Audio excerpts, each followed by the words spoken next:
Nanumpa sa harap ni Pangulong Ferdinand R. Marcos Jr. sa Malacanang ang mga bagong promote ng mga sundalo. Si Kenneth Pasyente sa detalye.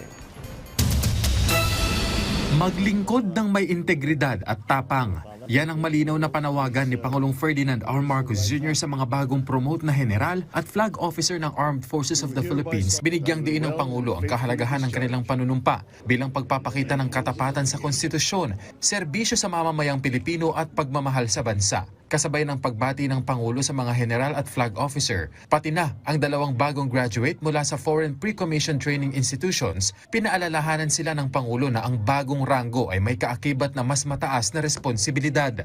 Your promotion reflects the nation's confidence in your integrity and professionalism, your dedication to duty. The stars you bear shine more brightly today as constant reminders of your obligations to protect our sovereignty, to uphold our national security and safeguard the freedoms of every Filipino.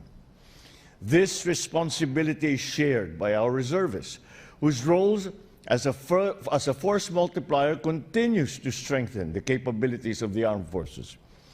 This ceremony serves as a powerful affirmation that our loyalty is anchored to the Constitution, to our democratic institutions, and above all, to the people. Binigyang diin din ng Pangulo ang mga hakbang para mas mapalakas pa ang institusyon sa pamamagitan ng pakikipagtulungan sa ibang mga bansa. We have engaged international partners in the conduct of training programs, strengthening cooperation, resource management, and interagency coordination. Through joint exercises and defense partnerships, we have also sharpened our readiness to address existing and emergent security challenges. Muli ring binigyang diin ng Pangulo ang mga hakbang ng administrasyon para sa modernisasyon ng AFP, pati na ang pagpapataas ng insentibo na kanilang natatanggap. In fact, we have taken steps to better support the women and men in uniform. We have approved the increase of the base pay of military and uniformed personnel. We also increased this year the daily subsistence allowance of all military and uniformed personnel to 350 pesos.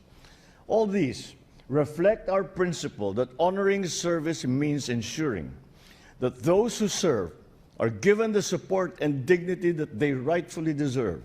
Kinilala naman ng punong ehekutibo ang pamilya ng mga opisyal dahil sa kanilang mga sakripisyo at matatag na suporta. Kenneth Pasyente para sa Pambansang TV sa Bagong Pilipinas.